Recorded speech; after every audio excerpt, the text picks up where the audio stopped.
Cuando yo he tenido la llamada y he tenido una toma de conciencia de mi estado de caída, entonces, porque si no tengo conciencia de estado de caída, me creo que estoy guay, pues sigo en la neurosis. Entonces comienza un proceso de búsqueda y transformación. Y ese proceso de búsqueda y transformación no tiene fin.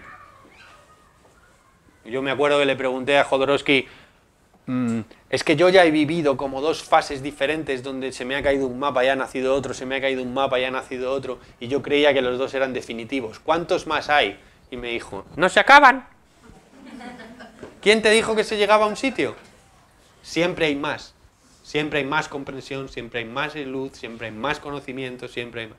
Esos procesos de rectificación, de transformación, de reestructuración del mapa interno son unos procesos purgativos en los que sí que es verdad que hay esfuerzo y sensación de avanzar, de resolver obstáculos, de búsqueda de la optimización, de desarrollo del potencial, y ahí hay subidas y bajadas, mejoras y empeoramientos, y es verdad que una de las cosas más duras del desarrollo personal es que, claro, previo a la certeza de la caída, tú tienes cosas que te sirven. Y tendrás que ser capaz de renunciar a ellas para que la cosa se manifieste en todo su esplendor. Y las cosas que rechazabas y te daban seguridad por ser rechazadas, tendrás que ser capaz de integrarlas dentro de ti. Entonces hay muchas fases dentro del desarrollo espiritual donde, como decíamos Borja y yo desde que empecé el camino espiritual estoy claramente peor, ¿no?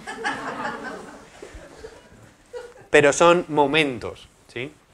Haces como ciclos, ¿no? Que es como subir una montaña que vas dándole vueltas, y entonces cuando vuelves a estar aquí, vuelves aquí y dices, pero si ya estaba aquí, otra vez estoy en este lado, y vuelves a decir, otra vez he caído en lo mismo. Lo que no eres muy consciente es que siempre lo ves desde un poquito más arriba, y que no es lo mismo estar peor que ser consciente de lo zumbao que estaba. Claro, cuando tú le pones a un concursante de la tele o a uno de estos del del hermano mayor, que lo hacen al final del programa, le ponen el vídeo de cómo se comportaba él rompiendo la tele y tirando a la abuela por la ventana, ese acto él lo realizó. Un poquito exagerado, porque ya que estaba haciendo el programa hacía un poco de papel, ¿no? Pero fijaros, generalmente es un shock total de verse lo que estaba haciendo, ¿no? Ellos le hacen, digamos, algún tipo de transformación así light, que es generalmente culpabilizante y tal, que, bueno, habría mucho que decir sobre cómo se hace, pero al final le ponen el vídeo para que el shock se produzca del todo. Los actos que él realizaba son los mismos que le ponen en el vídeo. Lo único que ha pasado es que han subido su nivel de conciencia. Entonces la persona hace una crisis interna y podría decir, ¿cómo te sientes ahora? Y podría decir, mucho peor. Pero estoy mucho peor porque me he dado cuenta. Con lo cual, eso va a ser rectificado y modificado y va a mejorar. Entonces, no hay que tenerle miedo a esos procesos purgativos. Sobre todo, se trata de modificaciones en los condicionamientos psicológicos. Porque durante nuestra infancia, sobre todo, nosotros hemos vivido experiencias que no hemos podido integrar. Generalmente tienen que ver con el dolor de los padres. El sufrimiento de los padres, los niños no lo pueden integrar. Los padres pueden liar la parda básicamente haciendo tres cosas. Una es no dando al niño lo que necesita, dándole al niño directamente lo malo, o sea, cosas negativas, o dándole demasiada dosis de lo que necesita, y entonces lo ahoga, ¿sí? Una tarta de chocolate es estupenda, pero si te comes una porción, si te comes 4 tartas te mueres. Pues hay cosas positivas que un niño debe recibir, que si reciben demasiada dosis, lo ahogas. Hay cosas positivas que un niño debe recibir, que si no las recibe, se muere, de pena por lo menos. Y hay cosas directamente que un niño no debe recibir, que si se las das, le estás machacando. Entonces, esas 3 pautas en la educación infantil generan una serie de shocks en la mente del niño que no pueden ser integrados en la identidad y entonces son aislados en el inconsciente. Esos nudos inconscientes no son sanos y entonces el universo tiende a buscar repeticiones en la vida para que se manifiesten una y otra vez y así lo podamos resolver. El problema es que intentamos resolverlo con la solución que tomamos en la primera vez que nos permitió sobrevivir. Y el patrón se repite porque generalmente la solución lo único que hace es manifestar otra vuelta del mismo problema, ¿no? Cuando uno se empieza a desarrollar, tiene que hacer modificaciones de esos análisis, de esas interpretaciones, de esos recuerdos, que son generalmente mentiras personales que he tomado como verdad y que era la única manera de poder superar y sobrevivir a lo que me estaba pasando de niño. Por ejemplo, un niño maltratado por su cuidador central no tiene la capacidad de poderle culpabilizar y de poder entenderle, entender que el otro está como una cebra y entonces tiene sus problemas y por eso te hace daño, sino que un recurso psicológico es creerse que tú eres malo, ¿no? Te puede venir una persona diciendo, ¿y cómo tus padres mantienen la disciplina? Bueno, nos pegaban todas las tardes con el cinturón. ¿Crees que has recibido malos tratos? No, es que éramos muy cabrones. ¿Sabes? Entonces la victimización, la culpabilización es la única manera de poder tolerar eso. Por ejemplo, pasa en los niños que reciben bullying, ¿no? El otro día en el programa de Blanco se llama, ¿no? De esto, ¿cómo se llama ese programa? El de Ana Blanco, ¿no? No es El Salvado, ¿sí? La Ana Pastor, esto, de Ana Pastor. ¿Quién es Ana Blanco? Ah, la del telediario. En el programa de Ana Pastor decía, el problema es cuando el niño ya se identifica con que él debe ser criticado, o sea, él va a ser pegado, ya cree que su identidad es esa. Entonces merece ser pegado porque es un mierda. Como soy un mierda, es normal que me peguen. ¿Sí? Eso, la identidad se ha identificado con la miseria y entonces ya lo veo normal y la vida lo va a repetir una y otra vez, una y otra vez, una y otra vez para intentar disolver el conflicto central. ¿Sí? En el proceso espiritual, el proceso terapéutico, debemos hacer modificaciones sobre eso para alcanzar más libertad. Otra de las cosas que pasan clásicas es que cuando la persona empieza a cambiar, su entorno no. Especialmente pareja, amigos y familia. Entonces, lo habréis percibido todos. Al principio uno quiere ir de profeta de arrepentidos, pecadores, vengo a traeros la luz de la vida, ¿sí? Y todos los demás dicen... El problema es que como nosotros somos todo, cuando nosotros cambiamos le estamos obligando a todo a cambiar. Y ellos no quieren. Ellos no quieren, con lo cual hay una enorme resistencia. Entonces se producen crisis en las que ellos intentan por medio de farsas de control, como victimizarse, como criticarte, como aislarte, como seducirte otra vez, que vuelvas al lado oscuro. Intentan que tú vuelvas a adaptarte a la idea que ellos tienen de quién eres tú y cómo deberías ser. ¿Sí? Entonces, mi recomendación en estos casos siempre es no predicar. Nadie es profeta en su tierra, dice la tradición, y solamente se predica con el ejemplo en esos casos. Y es en base a la manifestación del ejemplo y del respetuoso silencio por la neurosis externa, como los otros, al cabo de los años, empiezan a darse cuenta de que pues mal del todo no le va, se le ve que está más contento, no dice tantas gilipolleces, algo le irá bien, ¿sabes? En algo estará acertado. Y entonces empiezan a preguntar. Y a medida que la pregunta se empieza a desarrollar, tú les cuentas. Si no nace la pregunta en el otro, es absolutamente absurdo que tú le des respuestas, porque lo único que vas a hacer va a ser enfadarle. Esas crisis con el entorno especialmente son bastante impactantes en el tema de la pareja. Porque claro, es tu pareja. Y entonces es la más conflictiva, porque al final, pues bueno, pues los padres por ley de vida, tú vas a tener vida independiente y por muy unido que estés a ellos, no van contigo, pero tu pareja va contigo.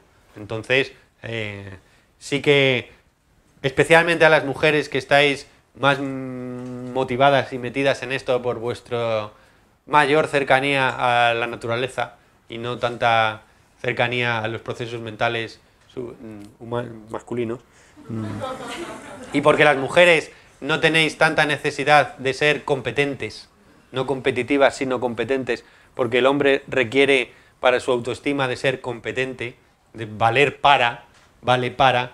Cuando las mujeres que están metidas en esto le recomiendan a sus parejas que se metan, lo que un hombre entiende es no eres competente. Y entonces se resiste como gato panza arriba.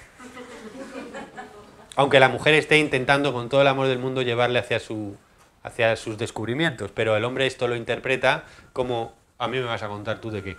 ¿Sí? Por eso hay que darle tiempo al tiempo, porque solamente por osmosis, aunque sea por contacto físico, se va transformando. ¿Sí? Y si no, pues te separas, que tampoco pasa nada. Otra cosa es la recuperación de las sensaciones animales. Que esto parece como, ¿qué? Pues sí, porque nosotros somos bichos. Nosotros somos un mamífero, una especie de simio evolucionado. Y hemos montado una civilización muy humana, nos hemos separado de la naturaleza y hemos olvidado el contacto con el cuerpo. Y entonces, muchos de los procesos terapéuticos y espirituales consisten en la recuperación de los sentimientos corporales, las sensaciones físicas, la recuperación del erotismo innato que en un animal no hay que enseñárselo, ¿sí? Porque intentamos poner la mente en todos los procesos que son espontáneos. Y una de las definiciones de la terapia podría ser volver a poner como espontáneo lo que en su momento lo fue y el ego lo jodió. ¿Sí? No hay nada peor que quererse dormir. Dormir es un proceso natural que si no haces nada funciona bien, pero como te pongas a hacer algo ya no puedes. ¿Sí?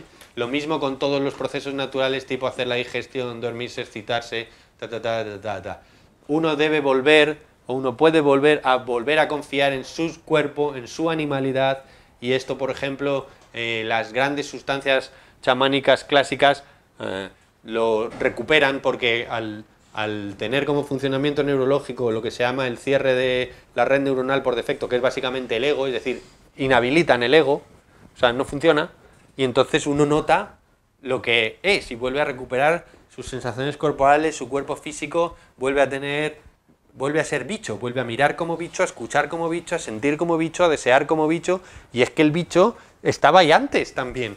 Lo que pasa es que no le hacíamos ni caso, porque estábamos dedicados solo al bla bla bla bla.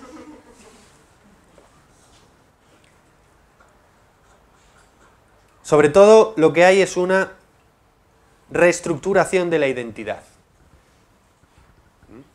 Básicamente nos identificamos con el pensamiento, el cuerpo y la historia personal.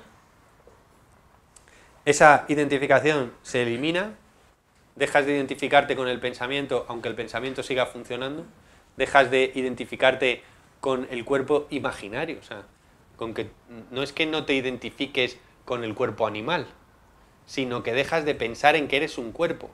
Tú ya, o sea, no piensas que eres, tú eres, es distinto. ¿Sí? Cuando nosotros nos identificamos con el cuerpo, nosotros no somos el cuerpo. La gente que tiene conflictos de autoaceptación no es porque tenga un cuerpo determinado, sino porque no vive en el cuerpo, sino en la imagen mental del cuerpo. Cuando tú vives en el cuerpo, o sea, un niño o una niña que no tenga un cuerpo 10, si es querido, admirado, tocado y protegido y tal, no va a tener ningún problema en mostrar su cuerpo como es, porque él vive en su cuerpo animal y ha sido querido así y le gusta. Ahora, aunque tengas un cuerpo 10, si te han masacrado, machacado y bajado la autoestima, vas a estar lleno de neurosis corporales, porque todo tu cuerpo está en la mente y has dejado de estar corporeizado.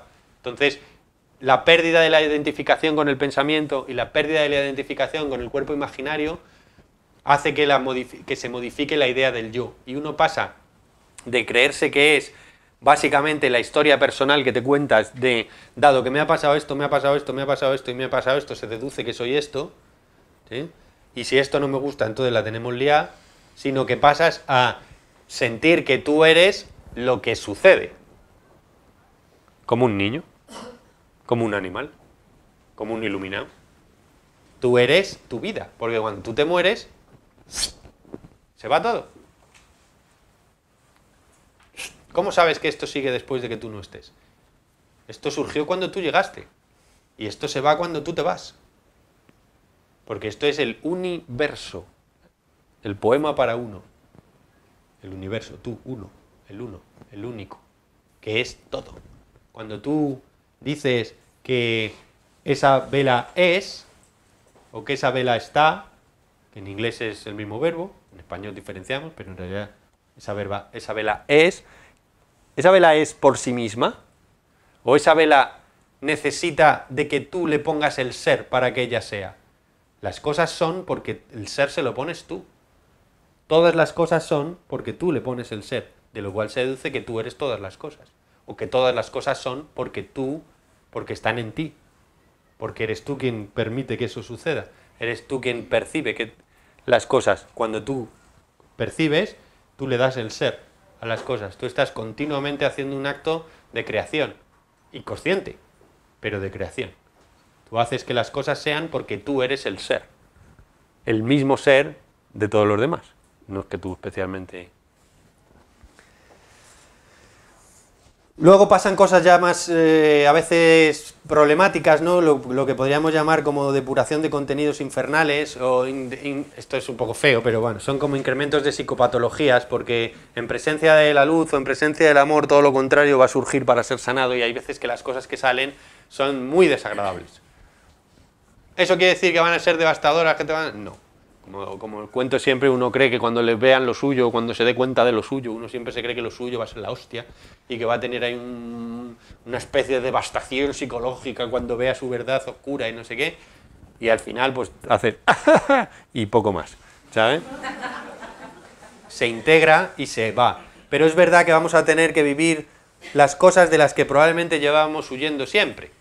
Si mi necesidad era de amor continuamente, pues voy a tener que volver a procesarlos y soportar los estados de carencia. Si mi obsesión era la belleza, es porque no tengo integrada el concepto de la fealdad o ver lo bello de lo feo. Si mi búsqueda era continuamente de seguridad, probablemente tenga que pasar por estados de paranoia, por darme cuenta, ser capaz de tolerar la inseguridad intrínseca a la existencia. ¿Quién te dijo? Yo le pregunté a un chamán en un momento muy arriesgado de un viaje, pero ¿cómo alcanzamos la seguridad? Me dice, mijito, no existe tal cosa como la seguridad. Digo, entonces, ¿qué hacemos? Me dice, el truco está en actuar como si existiera. Pero tú no tienes la certeza de que este techo no se va a caer. ¿Eh? No puedes vivir continuamente creando imaginariamente sensaciones de inseguridad. Uno al final acaba a aprender a decir, Inshallah, que dicen los islámicos, ¿no? Que sea lo que Allah quiera, que aquí se acabó siendo ojalá, ojalá, que sea lo que Dios quiera y que lo que Dios quiera sea bueno. Si buscas completamente el sentido, tendrás que reintegrar las sensaciones de sinsentido. Si buscas la posesión, tendrás que soportar la carencia y así, ¿sí? En estos estados, cuando se viven estas experiencias, digamos, infernales, ¿no? Por llamarlo de alguna manera, donde uno se confronta con lo más oscuro de sí mismo, que tampoco para tanto, se producen estados de muerte-renacimiento, ¿sí? Es decir, uno puede entrar en una crisis muy profunda, que es lo que se ha dado en llamar clásicamente las noches oscuras del alma, el camino al Monte Carmelo y tal, ¿sí? Las noches del desierto, por eso es por lo que se les retira, se hacen búsquedas de visión, se intenta que se reintegren todos los oscuros reprimidos, ¿no? El héroe que va a luchar contra el dragón, en realidad el dragón es su propia oscuridad proyectada afuera. Entonces, cuando uno se enfrenta al dragón y es capaz de integrarlo, el dragón siempre guarda el tesoro que estabas buscando, ¿no? La reintegración del oscuro en lo luminoso aparentemente asusta, pero cuando lo enchufas con la luz no hay sombra que aguante una luz lo suficientemente brillante. Lo que pasa es que cuanto más cerca de la luz estás, mayores son las sombras. ¿Sí? Bonita metáfora, ¿eh? Otra cosa que pasa es que suceden como, bueno, cosas que a la gente le pueden asustar momentáneamente, ¿no? Que son crillas, que son como temblores, convulsiones, todo tipo de una infinita parafernalia de cosas que puedes experimentar, especialmente si has hecho algún tipo de trabajo donde a la vez se incremente mucho la energía y se incremente mucho la relajación. Sí, la confianza. En estados como por ejemplo de danza o de respiración holotrópica o de toma de plantas de poder, donde se incrementa muchísimo la energía y se incrementa muchísimo el poder por la propia técnica y a la vez la persona se entrega, se abre y confía, lo que sucede es que suceden procesos espontáneos de la propia inteligencia corporal que puede llegar a generar convulsiones, temblores, explosiones emocionales, que es normal y no es peligroso. ¿Sí? El truco siempre está en no resistirse a eso. Los viajes infernales son los viajes a los que yo me resisto. Las vidas infernales son las vidas llenas de resistencia. Cuando yo me niego a una cosa. Me niego a una cosa que es una realidad en mí, la niego totalmente, la mente tiene recursos suficientes como para poder mantener el delirio y se es capaz de retorcer la realidad hasta el punto de cambiar la realidad para no darme cuenta de la verdad. Y eso es el dolor, el no ser capaz de la aceptación. ¿Qué hora es? 9:10. Tú sigue. Bueno.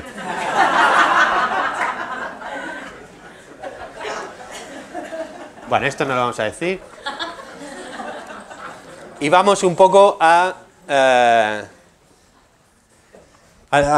lo que serían las claves, ¿no? Cosas que son claves. Todo esto era la introducción. Pero voy a ir así de... El tiempo no existe. Ya. No te fías de las que hablan, tienen púlpito. Bueno, para mí la gran comprensión, y nunca habrá una comprensión más grande que esa, fue el día que en mi mente de repente vi la obviedad de que la identidad, la realidad y la divinidad no eran tres cosas distintas. Desde ese día en el que yo comprendí que yo, el mundo y Dios eran la misma cosa, ¿sí? El Dios, el cosmos y el mundo eran lo mismo, pues obviamente cuando la gente te pregunta, ¿tú crees en Dios? Y como para mí Dios es el mundo y Dios es yo, pues entonces no tiene sentido la pregunta.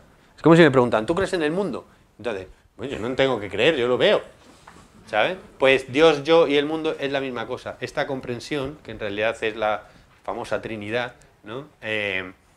La identidad, la realidad y la divinidad no son tres. Son tres en uno.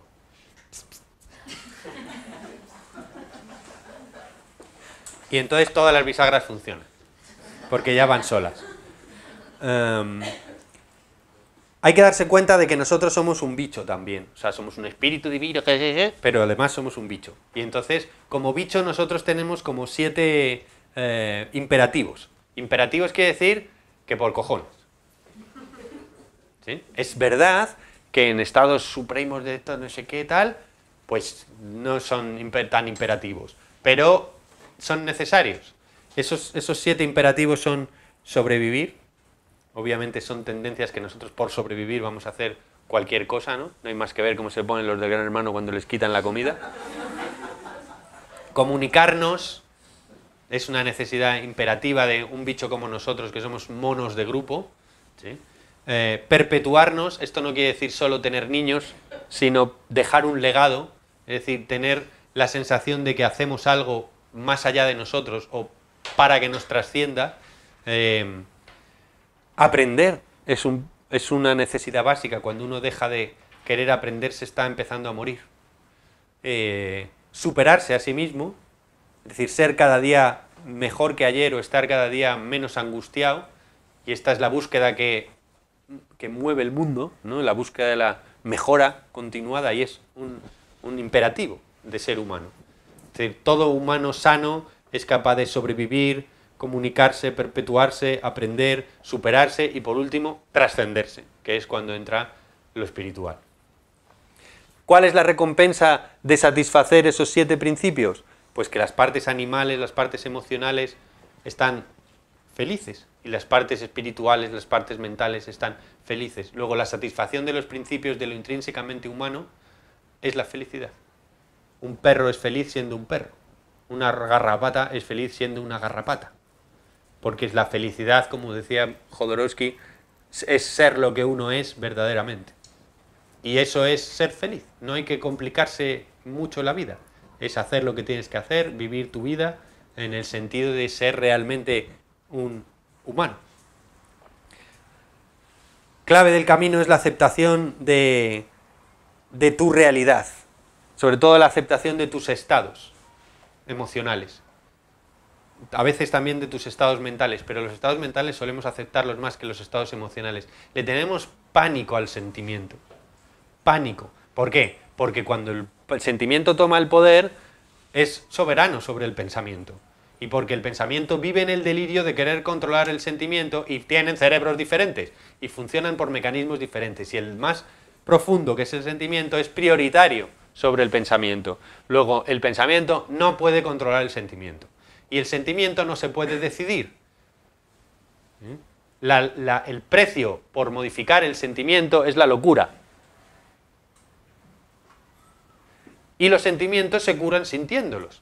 Los sentimientos vienen de serie, vienen dados desde control y son una manera de saber por dónde tirar.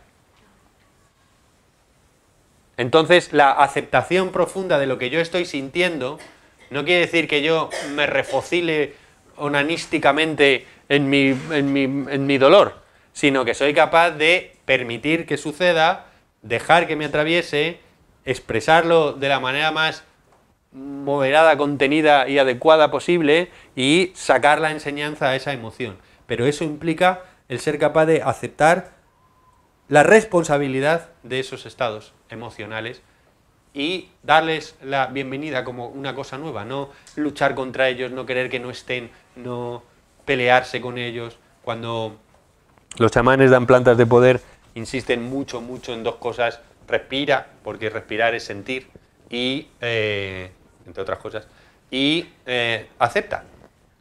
Déjate llevar. El cuerpo es lo suficientemente inteligente como para darse cuenta de que si la mente está gilipollas del culo, la apaga y te desmaya. ¿Sí? En momentos de super mega hipertensión en el que la mente se vuelve loca porque la situación es traumática totalmente, directamente la sabiduría corporal desenchufa la mente. Ya me encargo yo, dice la sabiduría corporal, ¿sí? Pues esa sabiduría corporal que hace que todos los millones y millones de células de tu cuerpo estén coordinadas, funcionen bien y permitan que estés viendo esto, ¿sí? Eso que no tienes que hacer ningún esfuerzo para que pase, eso sigue rigiendo tus estados emocionales. Luego puedes confiar en ellos cuando tienes emociones, no huir continuamente de las emociones o querer cambiar el entorno continuamente para que no se te generen esas emociones. Muchas veces le pedimos continuamente al entorno que haga otra cosa y el problema no está en lo de fuera. El problema está en que no acepto una movida que tengo yo, que probablemente sea una movida que me viene de cuando yo era pequeño, que nunca la acepté, y por eso se repite una y otra vez y me paso la vida huyendo de eso. Dado que no me escucharon nunca, toda la vida he pretendido que me escuchen, y como soy un puto pesado, nadie me hace ni caso y me rechazan continuamente. A lo mejor el proceso pasa porque yo aprenda a no ser escuchado, y entonces pasaré a ser un tío interesante, o una tía. No hay nada más interesante que alguien que no quiera gustar. No que quiera no gustar. Que no necesite gustar. Eso es lo más atractivo que hay. Y no hay nada más que tire para atrás que alguien que necesita gustar. ¿Sí o no? Digo.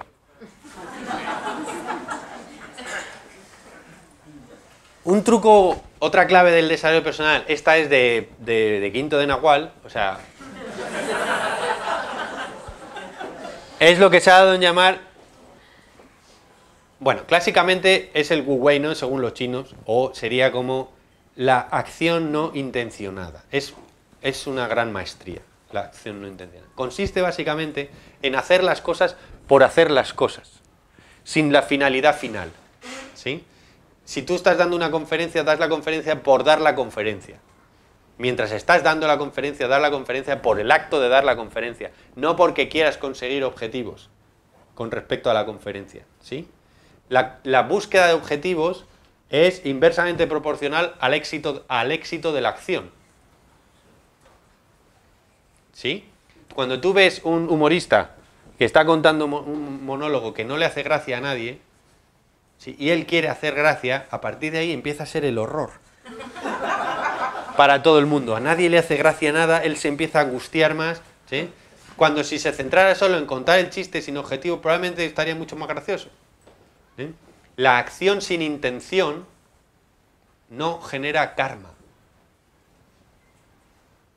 Me permite liberarme. Y las consecuencias de la acción sin intención son mucho mejores, mucho más sanas que las acciones generadas con una gran intención posterior. ¿Sí?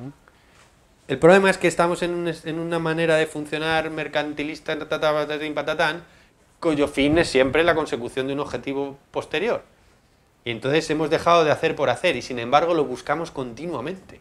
Hacemos continuamente cosas donde las cosas que más nos gustan son las que hacemos que no tienen final. Cuando yo llevaba campamentos de verano me los llevé a una marcha y uno de los niños ya mayorcitos me dijo, ¿y por qué hacemos una marcha? Y le dije, pues por la marcha. Y me dice, ¿y qué nos dais al final? Y dije, hostia, este niño tiene unos padres muy capitalistas. Claro, continuamente buscamos el fin. ¿Y esto para qué? ¿Esto para qué? ¿Esto para qué? Para que sí, para que sí. El sentido de la vida. El sentido de la vida es la vida. ¿Sabes? ¿Quién te dijo que después te dan algo? Si lo has hecho. Todos los bichos quieren vivir y no les dan nada al final. ¿Sabes? Esta acción, el Wu Wei, la acción por acción, implica no interpretar un papel haciendo, no identificarte con quién lo hace, no de yo soy bailarina, ¿sabes? Sino simplemente ser la danza. Si yo soy la danza, entonces mi danza es correcta. Si yo soy la conferencia es correcta. Si yo quiero que vosotros penséis para ver si yo no sé qué, ya la hemos liado. Estoy en mí, estoy tal, ya no tiene interés, no hay conexión y todo el mundo estaría aquí de, bueno, venga. Hemos visto que una de las claves, aparte del Wu Wei, no lo hemos visto, pero vamos a ver ahora, es la toma de conciencia. ¿Sí? La toma de conciencia es lo que ahora se ha dado en llamar mindfulness. Y tiene que ver con cuánta información de la realidad soy capaz de percibir simultáneamente. Simultáneamente. Porque nosotros vemos, generalmente la atención es fragmentaria y se dirige a algo. ¿No? Por ejemplo, si tú haces prácticas de meditación, básicamente las prácticas de meditación lo que pretenden es ser capaz, primero, del foco de la atención, tener la suficiente fuerza como para poderlo colocar donde tú quieres, durante el tiempo determinado, y no hay más que ponerse para darse cuenta de que, madre mía, ¿sabes? Como si lo manejara un mono esquizofrénico. ¿Sabes? Y una vez que tú ya consigues que el foco esté estable, ser capaz de hacer ese foco y abrir más.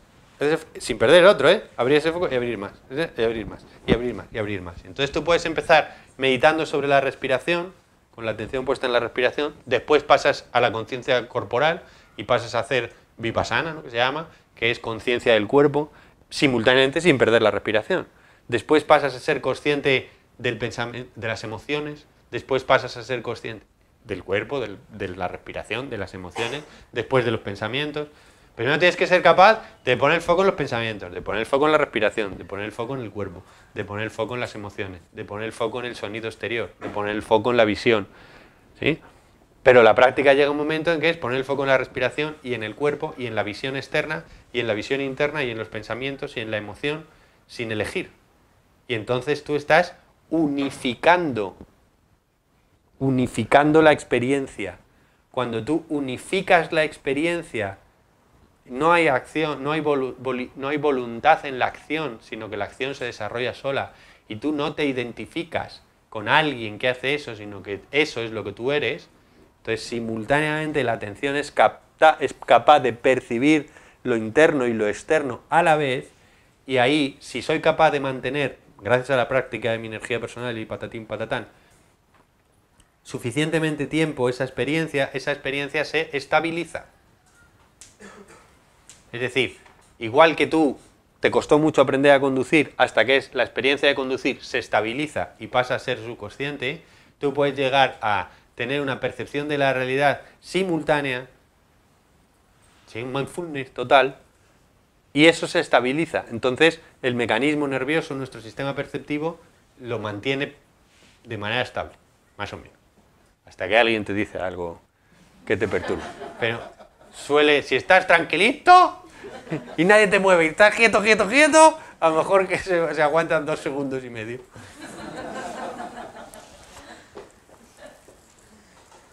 Muy, muy importante es lo que hemos visto antes de la separación del pensamiento. Esto es una de las cosas claves porque es el origen de todo nuestro disparate.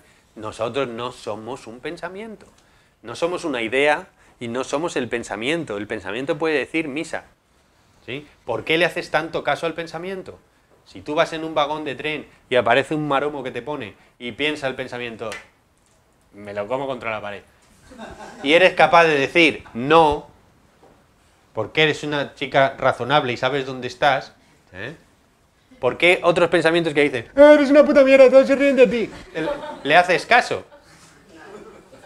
¿Por qué los pensamientos que tienen que ver contigo les haces caso? ¿Por qué? ¿Por qué? Porque ese pensamiento básicamente es papá y mamá hablando dentro de ti. Y a papá y mamá te enseñaron a hacerle caso. Coño ya.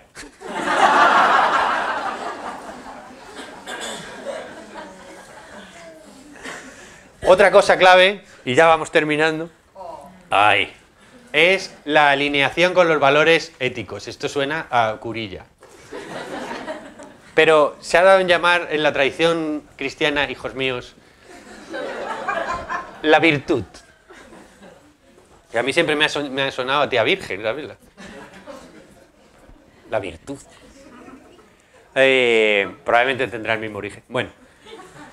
En el yoga se llaman los yamas y los niyamas, y son los 2 primeros pasos, que es el comportamiento recto, que diría Ramiro, ¿no?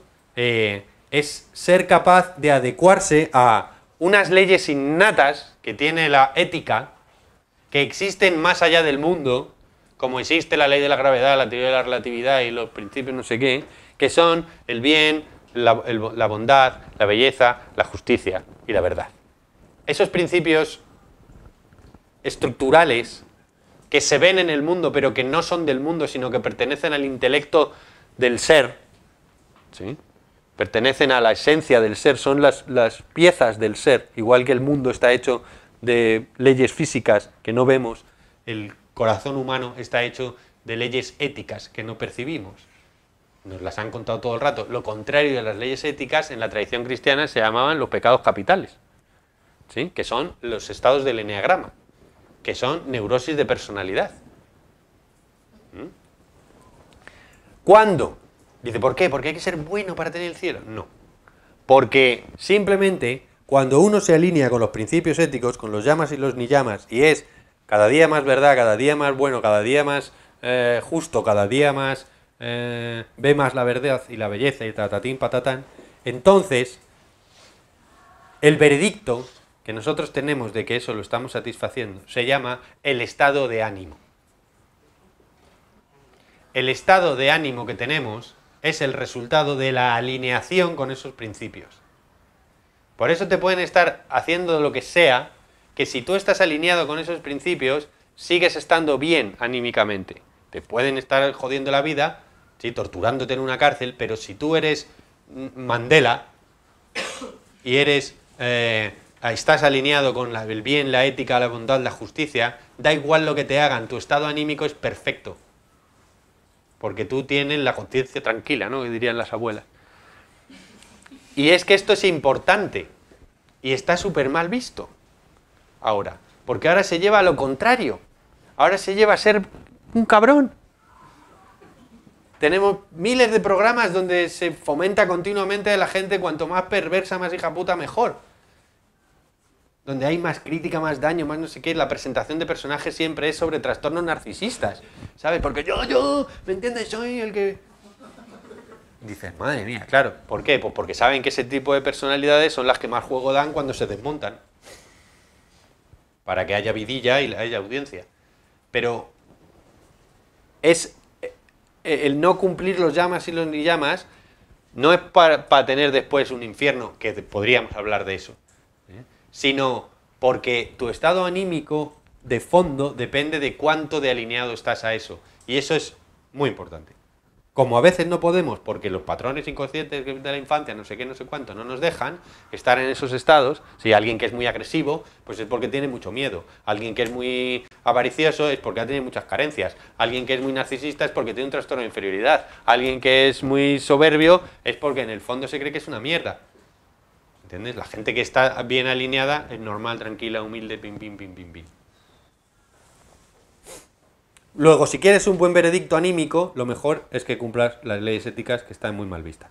Porque lo contrario de cumplirlas es la culpa. Y la culpa, como es muy del cristiano catolicismo falangista español, claro. Nosotros estamos viviendo el karma del... Llevamos 50 años desde la guerra y seguimos viendo nuestros 4 principales estructuras ideológicas, una batalla kármica entre, en fin, la guerra civil, ¿no? Fijaros. Si nosotros no funcionamos alineados a esos principios, entonces tenemos culpa. Y la culpa, como no es agradable, el sistema prefiere transformarla en ansiedad. Entonces, y en miedo. Entonces, generalmente la gente que tiene miedo y ansiedad lo que tiene es culpa. Y mucha de la culpa de la que tiene es porque no está alineado con los principios éticos. Y no está alineado con los principios éticos porque el tipo de educación que recibió le llenó de neurosis. Entonces, me libero de la neurosis, soy cada vez más yo, me empiezo a comportar alineado a los principios éticos, empiezo a funcionar de manera más espontánea, más animal, más natural, y entonces se estabiliza la atención, se estabiliza el comportamiento, y entonces empiezo a poder acceder a estados diferentes de mi identidad real. Y eso es el desarrollo espiritual. Conocerse a sí mismo a través de las proyecciones que hago en los demás, ¿sí? En los cursos de árbol genealógico esto, claro, lo vemos claramente, y en otros cursos como el de evolución en grupo que empezará el mes que viene, lo vemos mucho. Es cómo veo a los demás es una muestra de cómo soy yo. Luego, el darme cuenta de qué me generan los demás inmediatamente me dice cosas de mí, no de los demás. Lo que tú piensas de los demás eres tú pensando, no es el otro. Luego eso te lo tienes que generar tú. Eso te lo tienes que trabajar tú, no tienes que intentar que el otro cambie. Básicamente, para terminar, intentar adecuarse a la eliminación del apego y la aversión. El apego y la aversión, cuando nosotros hemos tenido conflictos infantiles, básicamente esos conflictos infantiles se basan en que hay algo que no quiero que me pase y a eso le cojo aversión, le cojo fobia, me paso la vida intentando evitarlo y he tenido algo que me ha salvado del dolor, he tenido algo a lo que sí que me va a agarrarme y entonces a eso le tengo apego. El apego es quiero esto, quiero esto, quiero esto, la aversión es no quiero esto, no quiero esto, no quiero esto. El apego es el amor malentendido, la aversión es un miedo perturbado, ¿sí? En el camino espiritual una de las claves es ser capaz de dejar que se vaya a lo que se va, y esto es de lo más jodido. Esto es aún más jodido que lo de la acción inintencionada, ¿sí? Porque el apego, este mundo es impermanente, como decían los budistas, el principio básico del budismo es impermanente, luego todo está condenado a desaparecer, habrás de prescindir de todo. Cuanto antes empieces a aprender a prescindir de las cosas, menos sufrimiento habrá, porque no lo vas a poder evitar. No vas a poder evitar que tu juventud se vaya, que tus padres se mueran, que tus mascotas se mueran, que tu casa envejezca, que tus amigos cambien. No vas a poder. Es verdad que a medida que pasa eso, no es que vayamos continuamente a una destrucción total, porque a medida que se van destruyendo cosas, se emergen cosas nuevas. La vida se alimenta de muerte y la muerte de vida. Entonces yo puedo poner la atención más en lo que nace que en lo que se pierde. Pero para poder poner la atención en lo que nace, necesito darme cuenta de que tengo que dejar ir que se vaya lo que se va. Los grandes aflicciones de duelo vienen porque el dolor es la manera de unirme al muerto. ¿Por qué? Porque no lo quiero soltar. Prefiero estar dolido con él que sin él. Y entonces no lo suelto. Ese es el apego. Básicamente, darme cuenta de que en la tradición, según explica el maestro Naranjo, hay dos vías espirituales, una es la vía de Apolo, otra es la vía de Dionisios. La vía de Apolo es la recta, el esfuerzo, la disciplina, la austeridad, el autodominio, el control. La otra es la confianza, el despiporre, el caos, la entrega, ¿sí? Hay gente más dionisíaca, hay gente más apolínea, hay gente neuróticamente apolínea, hay gente neuróticamente dionisíaca. La clave está en la unificación. Ser capaz de diferenciar cuándo tengo que ser dionisíaco, dejar, soltar, abrirme y permitir y no apretar, y cuándo tengo que tener disciplina, no ser indulgente, esforzarme y ser capaz de seguir una línea, ¿sí? Esto es una de las grandes artes, como la del apego y la aversión, como la de la acción intencionada, como la de la amplificación de la conciencia, como la de las proyecciones sobre los demás, o como los grandes desafíos de la identidad real, ¿no? De quitarme del yo, desidentificarme del pensamiento, desidentificarme del cuerpo mental.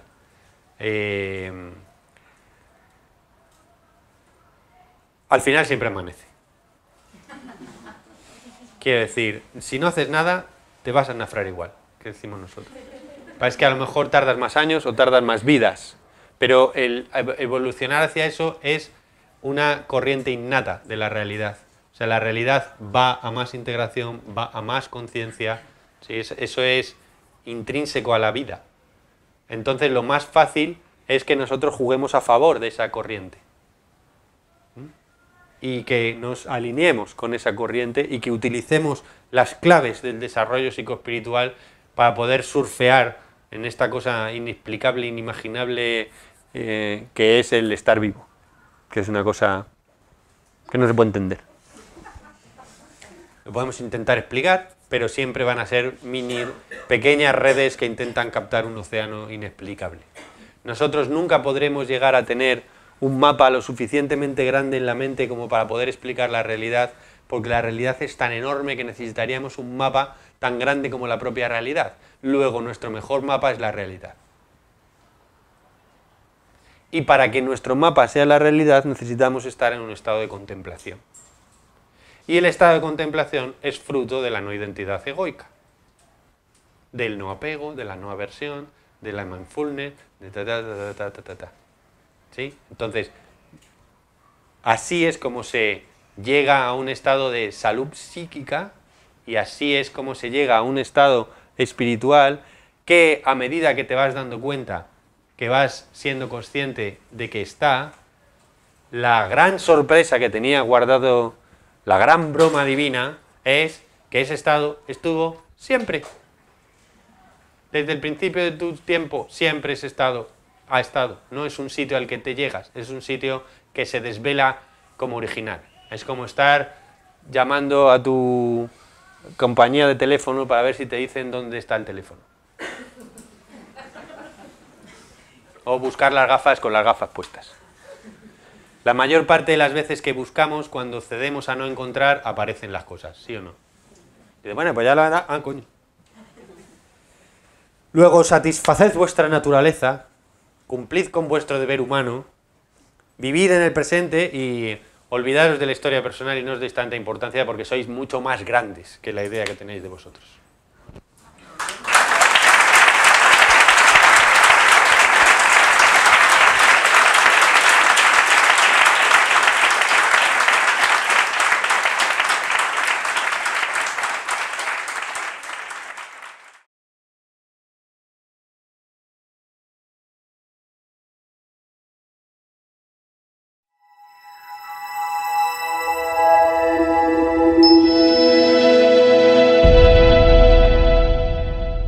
Del mapa interno son unos procesos purgativos en los que sí que es verdad que hay esfuerzo y sensación de avanzar, de resolver obstáculos, de búsqueda de la optimización, de desarrollo del potencial, y ahí hay subidas y bajadas, mejoras y empeoramientos, y es verdad que una de las cosas más duras del desarrollo personal es que, claro, previo a la certeza de la caída, tú tienes cosas que te sirven. tendrás que ser capaz de renunciar a ellas para que la cosa se manifieste en todo su esplendor. Y las cosas que rechazabas y te daban seguridad por ser rechazadas, tendrás que ser capaz de integrarlas dentro de ti.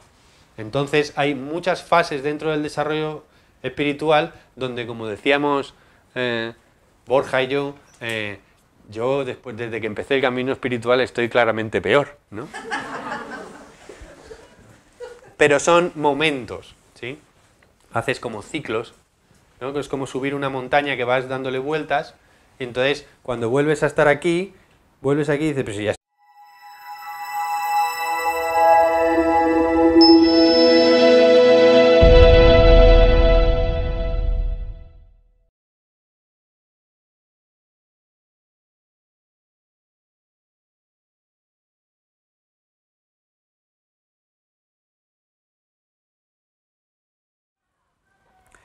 Cuando yo he tenido la llamada y he tenido una toma de conciencia de mi estado de caída, entonces, porque si no tengo conciencia de estado de caída, me creo que estoy guay, pues sigo en la neurosis.